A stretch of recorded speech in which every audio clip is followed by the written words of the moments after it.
Please note that in this recording, some of the questions may be inaudible, but the Master's answers are audible and clear. Any question you would like to ask? Maharaji, could you tell us the value of seva at home at our own satsang centers? The value of seva? Yes, Maharaji. You see, the real seva is meditation. Seva to ourself. Helping the soul to get released from the clutches of the mind. To help the soul to go beyond the realm of mind and maya. That's the real seva. Other sevas are means to achieve this end. Seva creates devotion in us, humility in us. And it eliminates ego. It brings us to the level of each other. That is the advantage of seva. Without love, one can never serve anybody. We serve in the offices and all that for some reward, for some money, for some gain, for some appreciations. But here in seva, we don't get any reward from anybody. The greatest reward in seva is the contentment and happiness that you feel within, that you get an opportunity to serve someone. And that is the greatest happiness one can ever get, to make someone happy. It doesn't make you so happy if anybody makes you happy, but it definitely makes you very happy when you are in a position to make someone else happy. And that is the real seva. Seva to any institution, seva of any individual, seva for the masses. In other words, charitable attitude towards help other people, that is seva. We do with our body, we do with our mind, we do with our money. But the base of seva is love, devotion for the Father. So we should serve with love and devotion for the Father. And seva is not meant to be a leader of a community, leader of a group, or to wield any authority. That is not seva. Seva should create humility in us. It should eliminate ego from within us. The more you will feel to the level of the earth, the more your mind will go to meditation, to the Father. So seva has always the advantage. That is why this missionary spirit you will find in Christianity, that the greatest poem the Christ could teach to his disciples. Serve one another, help one another, help the needy, serve the needy. That's the real seva. Yes, please. Maharaji, many people back home have worked real hard to get some of us here, and though they wanted to come very badly, they couldn't for one reason or another. I'm thinking mainly of some of our wives and husbands. Do they get any special grace through that, and have you any words for us to bring back to them? Well, every word I speak here, I think it reaches them, even before you could reach there, I'm told. Thank you, Master. The books are full, tapes are numerous, so many tapes, so many books, so many satsangs are being translated. Every word is meant for everybody. Yes, please, anyone. The Master has repeatedly said that there's no way that we can ever measure our spiritual progress, and that maybe we shouldn't even be concerned with that that's in His hands, and every moment of meditation is being accounted for. But I found in the last few years, measuring my progress as a human being, and sometimes I get very discouraged, because even though I can see that certain modes of behavior or a reaction to certain things has been tempered, still when I fall back into a habit, that I think is unbecoming, or react to someone, or I'm sarcastic, which used to be a very big problem that I had. Sister, we can only measure when we know how much we have yet to cover, how much we have already covered. Then only we can know. If you know your destination is 100 miles and you have been able to cover 1 mile, then only you can measure. When you don't know how long is your destination, how can you measure your spiritual progress? How much dent you have been able to make in that big heap of karma? How can you know? We can never know. But we definitely know the change of our attitude by meditation towards the whole creation, all our environments, our relations, our own attitude changes towards everybody. And we feel that bliss and happiness within ourselves by meditation. That is the measurement we can say, that we feel what we are progressing in meditation. But how much we have covered and how much yet we have to clear, it's impossible to say. But definitely meditation helps us to get that peace and bliss from within, and that contentment from within. And we don't get easily upset. We take life more easily and accept His will as the life comes. So our change to the life changes. That advantage you can feel, but measurement you can't say how much you have already measured, how much you have already covered, how much is left. That's impossible to know. Thank you, Master. Yes? Master, many times in our lives we come across other brothers, satsangis, who are well in advance from us in the path.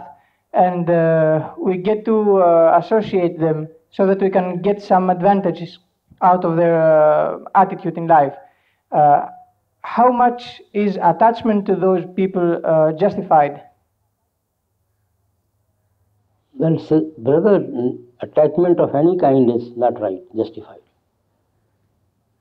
Attachment of any quality, any quantity to anyone cannot be justified.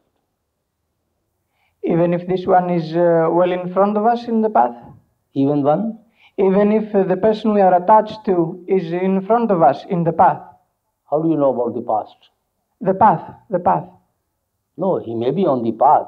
He has his own way to cover. You have your own way to cover. But what type of attachment is to the fellow traveler? If he has some things to teach us? No, he may have something to teach us, that is okay, but we shouldn't be attached to anybody.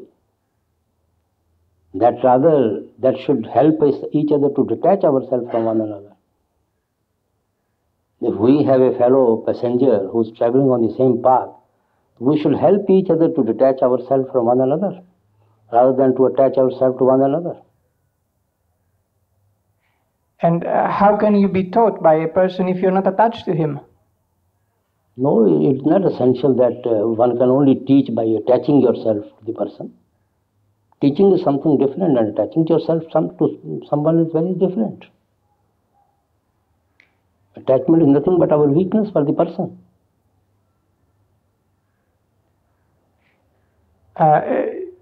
Mustn't you put your whole self into something? Yes, you put your whole. When we serve the masses, when we serve the public, don't we put our whole self in it? We are not attached to them. When we do seva, just the person who asked me, we have to put our whole self in doing the seva, but we are not attached to them. So attachment, as I understand now, has a form of, it's longer in time. You see, this is nothing but a justification of our weakness for somebody. We try to justify our weaknesses for someone. That I am trying to help him on the path, I am trying to teach him on the path. Somehow we want to just justify our weaknesses for the person. Nothing else. If it is not teach but being taught? Maybe anything, maybe anything. So many professors in the colleges and schools come, how much we are attached to them. They teach us every day. We are so grateful to them, obliged to them. We have learned so much from them, but how much we are attached to them. Yes, but that is something rather impersonal. A professor teaches you only some science. If someone teaches you more than that. This should also remain impersonal. Also. Naturally. Otherwise, mind starts finding one excuse or another to be attached. Then you should just feel him like any other brother. Yes, why not? We are generally helpful to so many people in different phases of life. But we are not attached to them. We try to be helpful. They are trying to be helpful to us. We are kind, compassionate. But we are not attached to them. Attachment is something very different. Could you give a term of what attachment is? Attachment is obsession with the person. Afraid that he might get lost, for example? It just becomes an obsession with a person, to be with that person. And if it is not that obsession, then it is not attachment? Of course. We come across so many people, they come and go.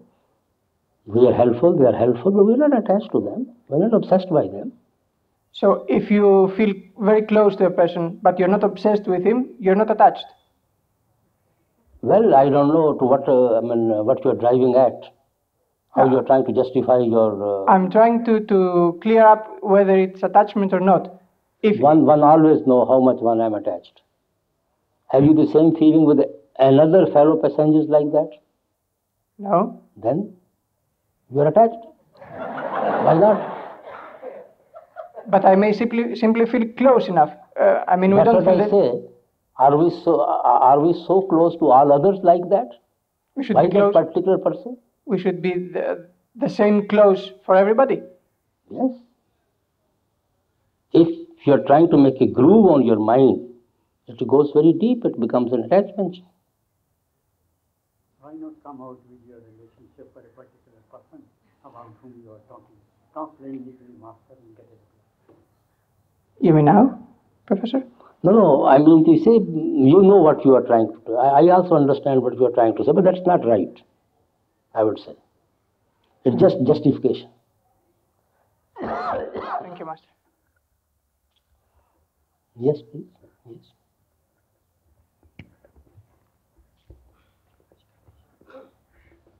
My eldest daughter, she's nearly 7, and she is very interested in St. Mat, and she has a desire to be initiated one day. And she sees you as her master. Is it possible for a child of this age to know by whom she's going to be initiated? And is it possible to know if at all she's going to be initiated? Well, sister, it is not essential at all for the child to know that she will be initiated and where she will be initiated. You bring that child in that atmosphere. Bring up that child in that atmosphere, that's all. Then let her grow to take her own decision. We should not force our decision on our children. Let them become matured, and take their own decisions. We have to do our duty as a parents to make them mature, to take the right decisions. But decision should be theirs, not ours. Yes, sister. Oh, you're most welcome, sister. There's nothing to thank me for all this. You are so beautiful. The institution belongs to every satsangi. Thank you, Master. Yes. Master, if somebody is not perfect in his relations with the other people, I mean if he's not perfect generally as a character, if he's jealous, if he's selfish, if he's not humble, and so on, can he see the radiant form of the Master during his meditation? Sister, please repeat your question. If somebody is not perfect as a character, if he's got jealousy, selfishness, and so on, can he see the radiant form of the Master during his meditation? Well, sisters, one should try to get rid of this jealousy and all other weaknesses naturally. When the mind becomes purer and purer, nobler and nobler, it drops out all these things, weaknesses fade out from the mind. Radiant form is very far ahead. If mind is full with malice and jealous, how can he see the form of the Master? You have read in the Bible, Christ said, if you are going to a synagogue to present some gift at the altar and you have some grievances against someone, he says, you have trespassed somebody's right. First go and apologize to the person. Then come and gift, then only your gift will be accepted, not otherwise. If there's a malice in your heart, there's envy and jealousy in your heart, how your heart can be receptive to His grace? And you mean you can do that by meditation? You see, cup has to be absolutely clean before you will put any water or any milk in it. And dirty cup, nobody puts any water or milk. When our chamber of the heart is not clean, it is dirty, it is full with malice and jealousy, how can His grace come there? There is not a place for the Lord to sit there. We must make it worthy of His seat. Is meditation helping That us is the purpose of the meditation, sister. Yes, yes. Master, sometimes our brothers and sisters seem to go through a time of detachment with the Master or with the path, and it sometimes is very painful to watch them go through this rejection. Is there anything that we can do besides just be loving for these brothers and sisters? You mean what type of rejection they have to face, sister? I'm not sure. They seem to be angry for some reason or another with whom? With the Master or with the teachings. With the teaching. Why? Perhaps it's their mind. Obviously, it's their mind. Because they don't accept teachings. Yes. Everybody is not meant to accept teaching. Why should we feel it? You see, every teaching is not meant for everybody. But these are satsangis that are going through it.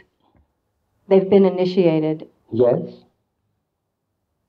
So even... I mean, they reject the teaching now? Yes. First they accepted it? Well, you have read in the Bible, Christ said, this ground was fertile, the seed was good, from where these weeds have come. And you know what the Christ answered? Enemy has sown it. That is the mind. It is always the duty of the mind to wean us away from the right path, with one trick or another, with one excuse or another. So we have to be always cautious with our mind. Mind is full with weaknesses. Mind can justify anything, even killing of somebody. So we have to be always at guard with our own mind, where it is leading us to. So if we've seen that person's mind pulling them away from the path, can we just be loving? The way we can help them is that we should not make them too much aware of their weaknesses, that they start shunning our company, remaining away from our company, and become very conscious of their weaknesses. In our own wisdom and our own way, we should try to help them. We can discuss teaching, we can give them books, we can take them to meetings without making them conscious of their weaknesses. And then they do get up again, rise up again. Thank you, Master. Yes? Maharaji, the great Master has written that you cannot enjoy worldly objects and also enjoy the light within. So how much, since we're so into the world every day, how much of the world do we have to keep giving up to get something within? What he meant by worldly object means sensual pleasures. Sensual pleasures. Because mind is same. Either it can enjoy the sensual pleasures or it can enjoy that nectar within. unless it leaves the sensual pleasure and come to the eye center, it cannot taste the nectar at all. So one can't have both the things. We have to sacrifice many things in life in order to withdraw our consciousness back to the eye center.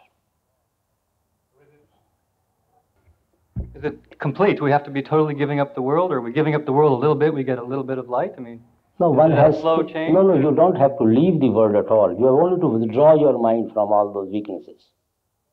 You don't have to leave the world. Withdraw your mind from all those weaknesses. Yes, sister. Maharaji, this is a very small question. I have a dog that's getting very old, and I understand, I was told, as he ages, and he may get ill, I am not allowed to, he must die a natural death. Is that correct? What is the problem? You come to the right problem. Well, if he is very ill, I can't take him to the vet and have him put to sleep. Well, you can't help him to die soon. You do serve him if you have kept him, and do whatever possible you can to help him. Then let the nature take care of it. Sometimes, you see, we take unnecessary problems on our shoulders, unnecessary responsibilities on our shoulders, which we don't have to. We have already enough, but still we are more fond of taking more and more on our shoulders. Then we got trapped in that net, and we can't get out of it. Yes? I know a plant needs time for growing. What about an old human being comes very, very late to the path and has not so much time to make progress?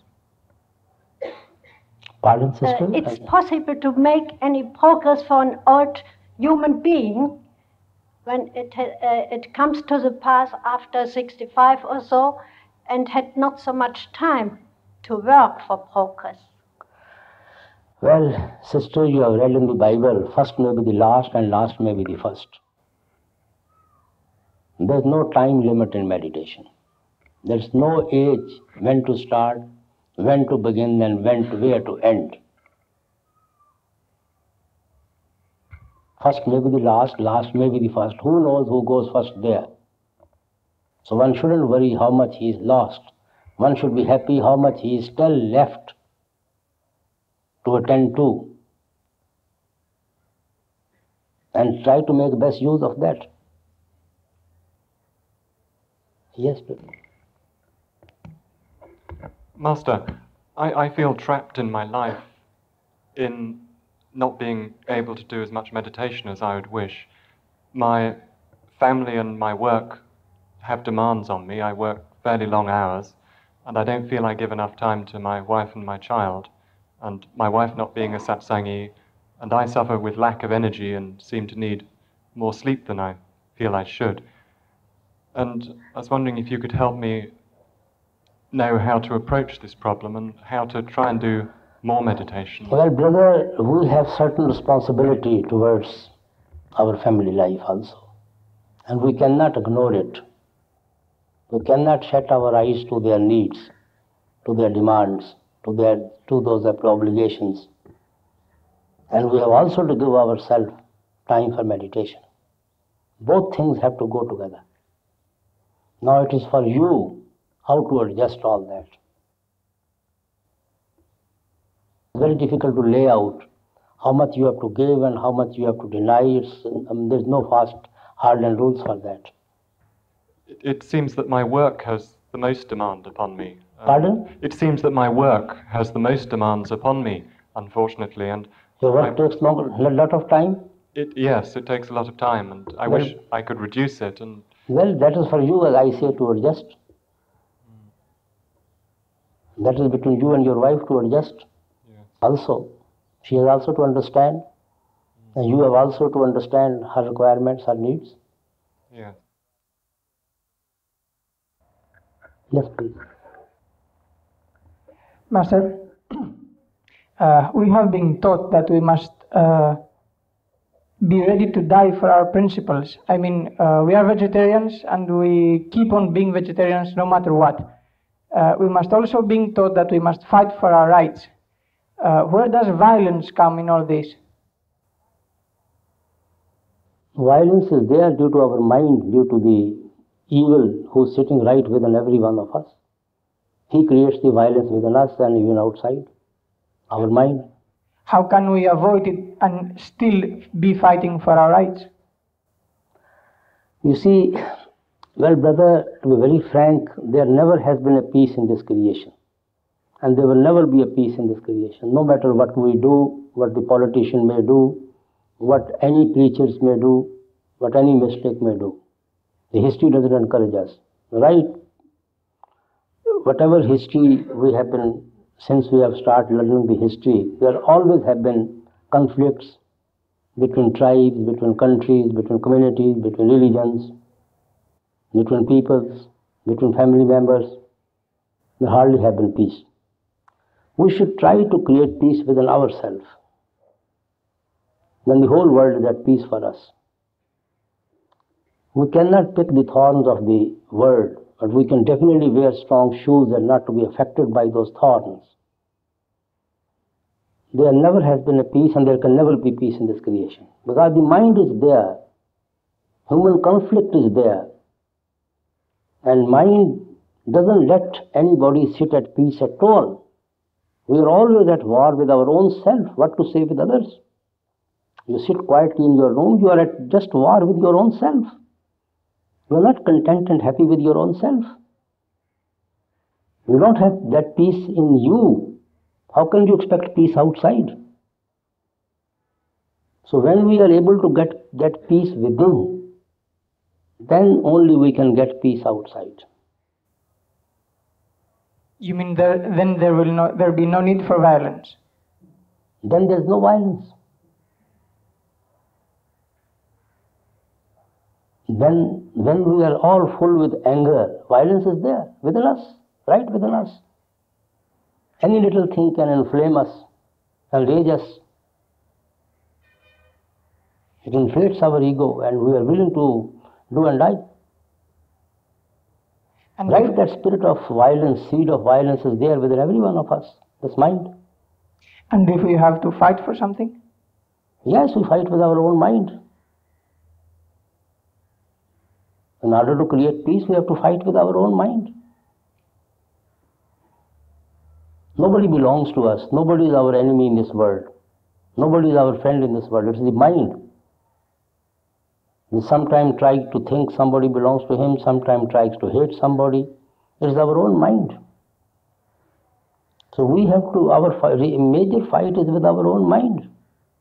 You mean it's the first battle we must do with our own mind? You mean it's the first battle we must do is with our own mind? That is the best battle to fight. That is the worst battle to fight.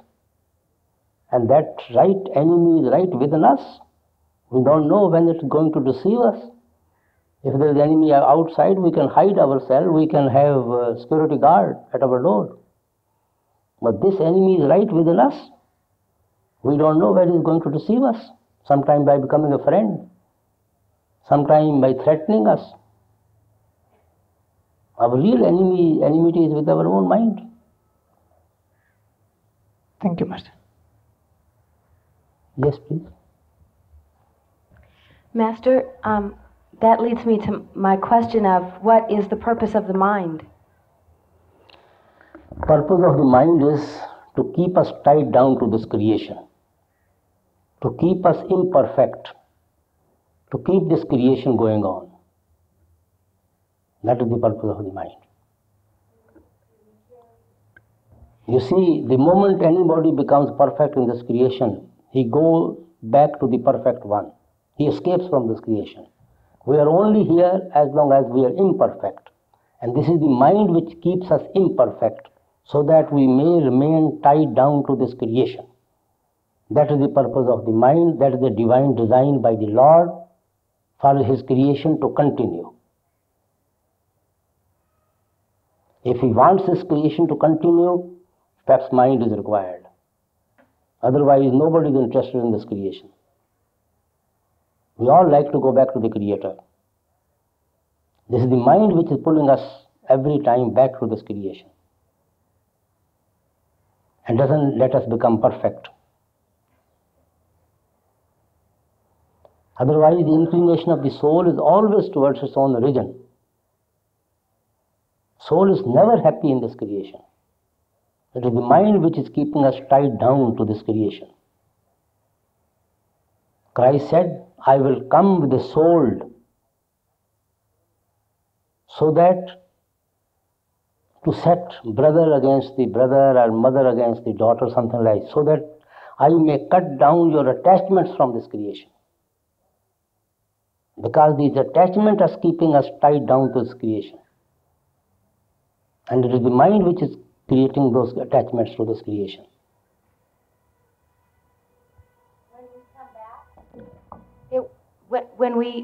Do we come back with the same mind? Do we leave off where we... Mind is same. They are all waves of the same ocean. There is no difference at all. Yes, please. Master, I have one question. Will you please speak to us about how we really create love and devotion in meditation and how to relax? Well, sister, seed of love is within every one of us. We have only to help that seed to grow and grow and grow to become one with the Father. As I said, soul is the drop of the divine ocean. And the origin of and soul is always soaring towards its own origin. Soul is always anxious to go back to its own source. So there's the love and devotion in the soul. It is the mind which is keeping us attached to this creation, and soul is becoming very unhappy in this creation. It's very unhappy. That is why we have the feeling of loneliness, no matter what we have in this creation. We always feel lonely. We feel nothing belongs to us. We do not belong to anybody. We're just trying to deceive others, they are trying to deceive us. This is the soul, because it really belongs to Him, and He belongs to us. So that divine spark of love is within every one of us. So we have to help that divine seed to grow by meditation. If there's a lot of rust on a knife, you go on rubbing it on the sandstone, slowly and slowly the rust goes and the knife shines. So similarly, we are rubbing our mind with Shabad and Naam within, so that the rust of the mind all vanishes, all fades away, and the soul shines from within. That is real love, that is real devotion. That is why we call Him God is love, and love is God. Because the real form of the Lord is love. And only through love we can go back to Him. Love means to become another being, to merge into another one, to lose your own identity, to become another one. That is love. You do not exist anymore at all. Only the object of your love exists. That is love. So then only the Lord exists and we are no more there. That is love. So purpose of meditation is to create that love and devotion for the Father within. Because the relationship of the soul and the Father is that of love. It's not of any religion, not of any caste, any creed. That is why Christ said, I quoted even yesterday in the satsang, love thy Lord with all thy heart, with all thy body, with all thy soul. That is love. Blessed are those who mourn, for they shall get comfort. Who miss Him,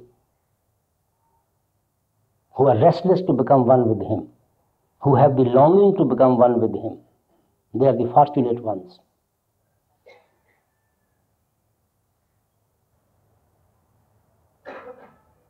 Yes. Maharaji, I have a question for someone near and dear to me, if I may. Please. He said, when the soul is passing through a slow process of withdrawal, and when it reaches to the heart center, he said it feels like it's going to explode. And when it passes through that process and past the throat center and reaches the eyes, it inverts upward automatically. And then when the current reaches the third eye, flashes of light appears and he is lost. Now the question is how to keep the attention to the eye center. And does one keep on doing Simran or focus on the flashes of light? Focus on? The flashes of light. Well, you will be able to do both. Because your faculty to see, visualize, is occupied by seeing the light. Your faculty to think will be occupied by Simran. So you will go on repeating the Simran and also go on visualizing the light. But through all this process, the mind seemed to, because maybe of attachment, goes down so fast that one lost the opportunity to stay there at the eye center. You see, it's a very slow process. Slowly and slowly we get into the habit of being there. First it is going and coming, going and coming. That is why we see the flashes of light. Not that there are no flashes of light there. There is nothing but light. It is the mind which goes there, see the light, comes down, see the darkness. So we feel there are flashes of light. Actually, there is nothing but light there. So mind doesn't stay there. It runs down towards the senses. So we have to repeat this process again and again so that the mind starts staying at the eye center. And then we have to give it little taste of the Shabad also, so that its tendency becomes upward and inward. That is why both the process has to be performed. Shukriya, Maharaji. Yes, please. Anyone? Last question. Master, at our interview, I told you that I feel I don't have the strength to do my duties and even to do my meditation. It's a feeling of emptiness inside that gets in many things I have to do. It gets in my way. And you asked me what is there stopping you. I've thought about it and I really don't know. What is there stopping me? Well, sister, I asked you and you are asking me again the same question. I don't know. I thought maybe you could say something more to me because I still just attend to it. Don't know what to do. Just attend. Rather than trying to find out the answer to the question, what is stopping you, try to attend to the meditation. Thank you. I'm asking you that I'm initiated for 10 years, Maharaji, that my children, nobody want to follow the path. I want to know why is that? You see, this path is sister individual. Our relationship with the Lord is not on the family basis. It is on the individual basis. You should not feel much concerned about that. You should just attend to your own meditation. If they are destined to follow, they will automatically come. Otherwise, you shouldn't try to force anybody. You shouldn't try to push anybody. Okay, thank you should you. only be concerned with our own self. Okay, thank you, Maharaj.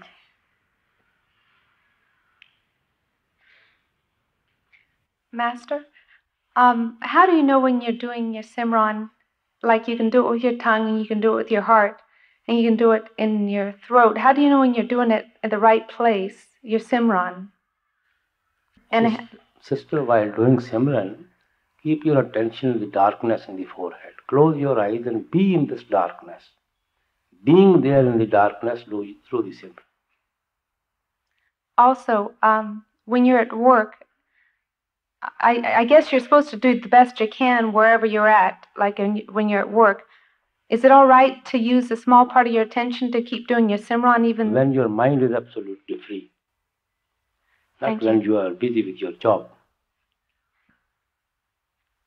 Maharaji, I have read that a sin against the Lord cannot be forgiven, and this troubles me because God is love and love is forgiveness. Can you tell me what such a sin is? You see, sin is what stands between us and the Father. That is sin. It may be a layer of good karmas, it may be a layer of bad karmas. Whatever stands between the soul and the Father is sin. And unless all those karmic account is cleared, soul can never go back to the Father. And Christ said, sin against the Holy Ghost cannot be forgiven. Means unless you attend to your meditation, you will never be forgiven for your karmas. You will never be able to account for all those your previous karmas. And unless your all previous karmas are burnt, are cleared, soul cannot go back to the Father. So you are not forgiven when your karma stands between you and the Father. So Shabad helps us, Naam helps us to rise above those karmas, to go beyond the realm of mind and Maya. Then only soul gets released from the clutches of the mind. So when the soul leaves the mind, all those karmas, since they have a relationship with the mind, they become ineffective. They cannot pull us back to the level of the creation. I understand. Thank you.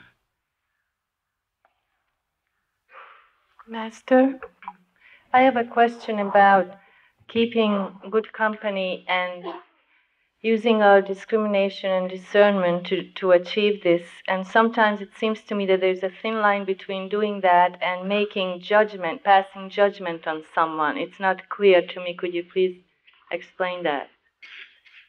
Well, you can make a judgment within yourself, but don't pronounce it. Thank you. Maharaji, when we are doing all our meditation, at the end of our life, when we're actually being pulled, the soul is being pulled, when we're doing our Simran right at that moment, is it, how can I explain?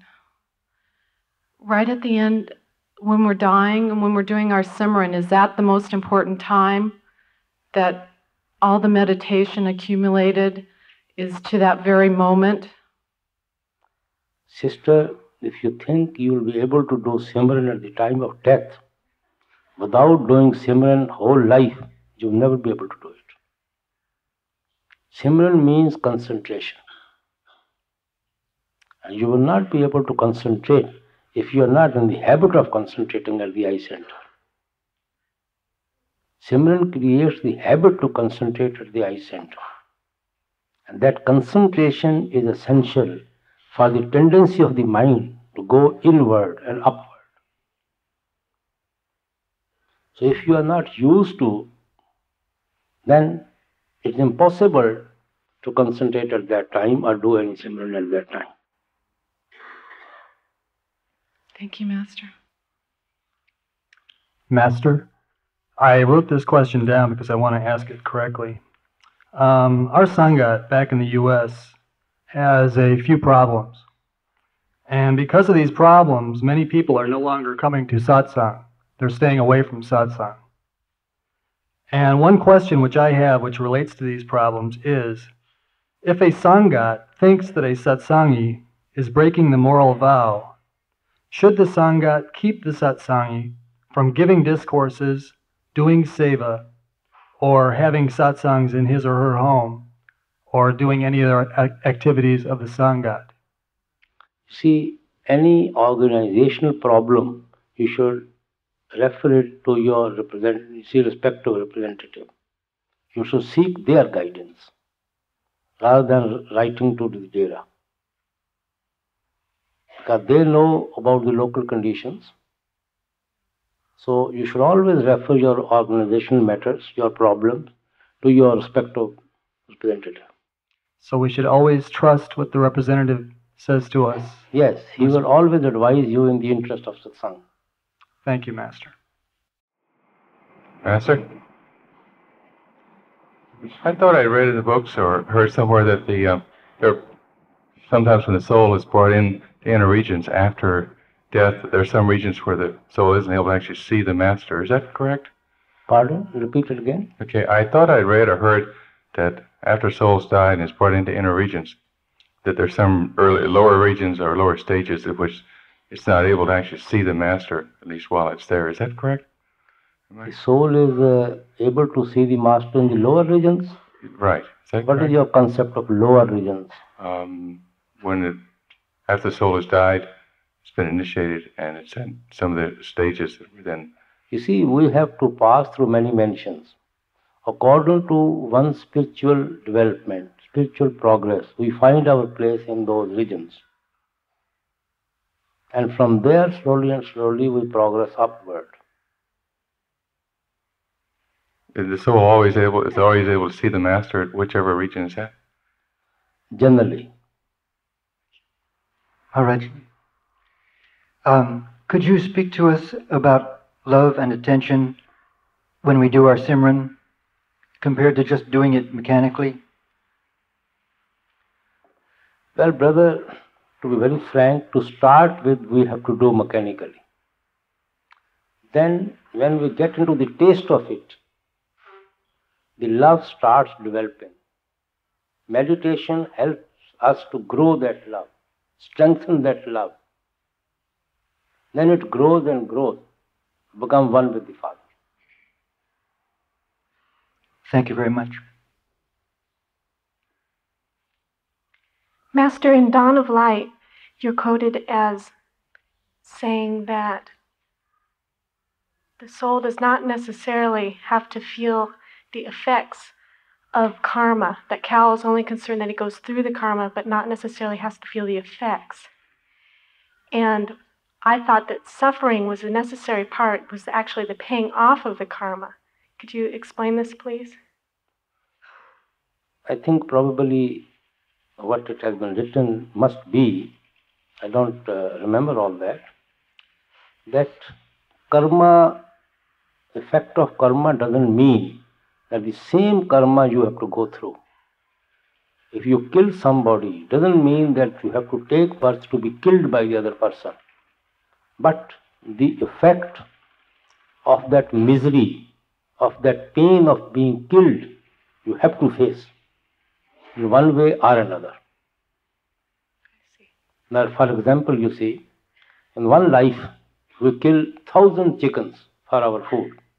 It doesn't mean that you have to take your birth 1,000 times to be killed by those chickens. But you will have to pay for every killing indirectly.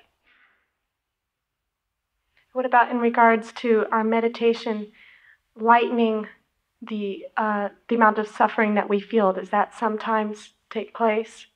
I mean, can we reduce the amount of suffering we'd have to feel through Simran and meditation and concentration? Sister, suffering of what type? Oh, you see, I'm thinking mostly of physical suffering, but meditation helps us to rise above the suffering. mm-hmm. We live in the will of the Father. And meditation helps us to rise above this suffering. And we take it as it comes. Thank you. Maharaji, when we try to do our dhyan,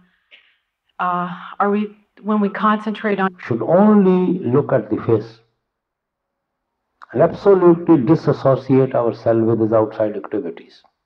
Otherwise, slowly and slowly our mind will run out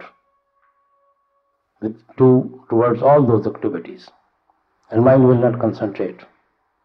So only we have to concentrate on the face. Thank you,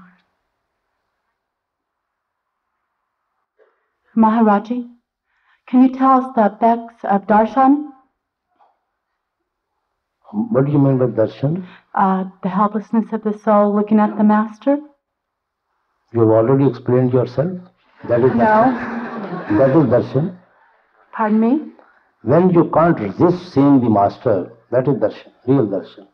Helpless as the soul to look at the beloved. That is real darshan. Thank you.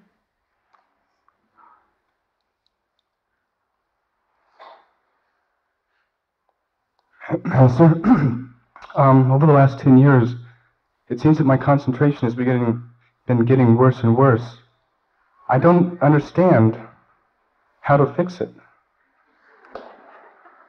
Well, brother, actually when we come to the path, we become very conscious of our own self.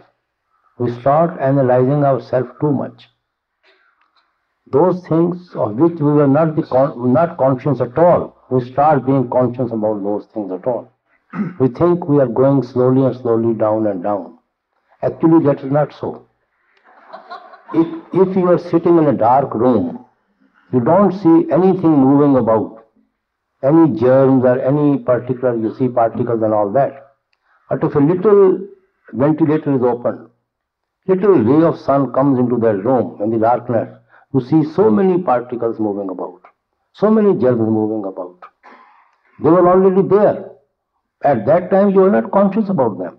But since the ray of light had started coming into the darkness, now they have become very visible to you. It doesn't mean that that light has brought those germs, or light has brought those particles. So similarly, when we come to the path, we attend to the meditation, we start analyzing ourselves too much. And then we find that we are perhaps going low and low, down and down. But that is not so. But I can remember in my first few years, my concentration was better. I could sit and do Simran. Now, it seems I cannot even sit. I sit, but my mind constantly wanders out. And it's changed. It's actually my concentration has gotten worse. I don't think it's just seeing myself differently, but just sitting for doing meditation. Just continue. Just continue.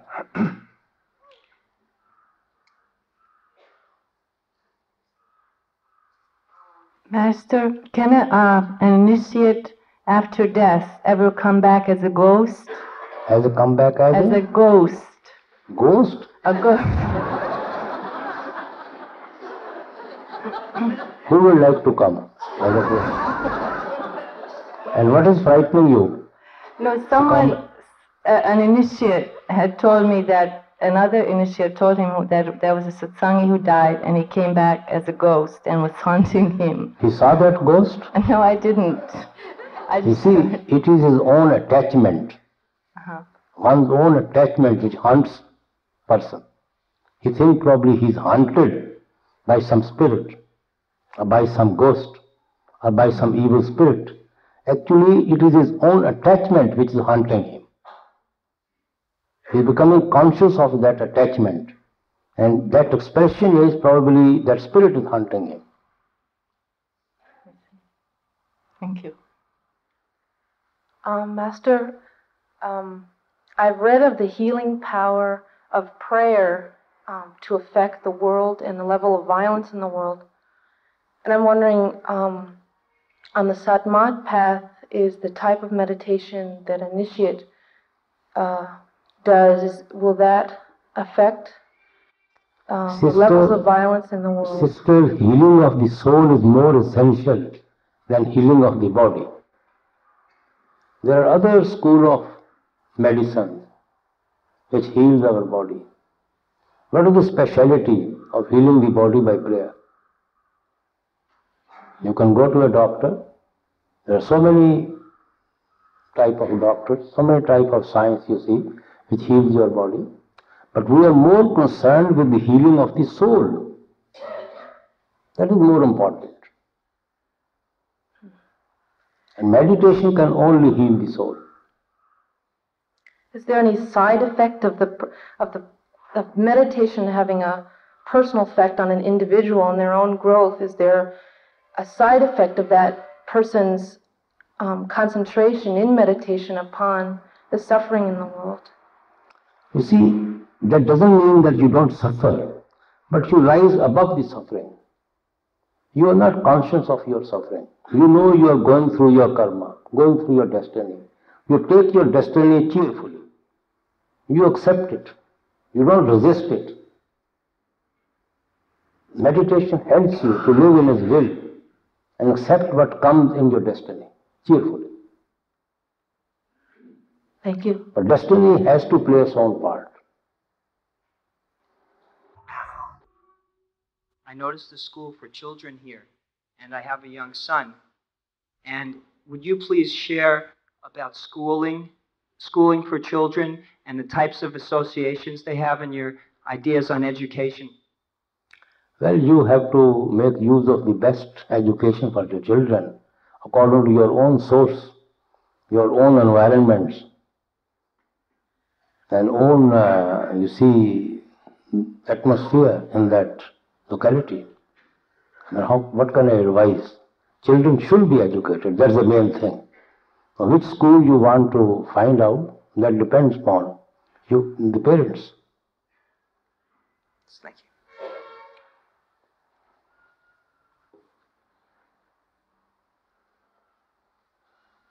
Master, isn't analyzing yourself at least a little bit good so you can recognize your faults and mistakes? Pardon? Isn't analyzing yourself do some good so you can recognize your mistakes and try to be a better person and change things? In that way, isn't analyzing yourself maybe... Yes, you can. There's no harm in analyzing yourself. But don't get obsessed by too much analyzing yourself, that you start feeling pity on yourself and become a victim of self-pity. Thank you. Master, when listening to the sound, should one worry about what kind of sound comes in, or should one accept just the sound which is coming in? Brother, whatever sound comes, we should be attentive to that. With the help of concentration, all other sounds fade out except the one which we want to hear. And that only sound will stay, and that only sound will start pulling you upward. Don't try to distinguish one from the other, otherwise you'll be just lost. Hear them as it is. Other sounds automatically will fade out. Thank you. May I ask another question? Yes, please. Your mother asked you or your father asked you? How much feelings do plants have? Pardon? How much feelings do plants have? How many feelings? Plants have feeling, no doubt. They have feeling, definitely. How much? A lot? Well, it's difficult to measure it. It is according to the elements. They have only water element in them. And insects have 2 elements, birds have 3 elements, and animals have 4 elements, humans have 5 elements, and we all feel according to the elements we have within ourselves. Thank you.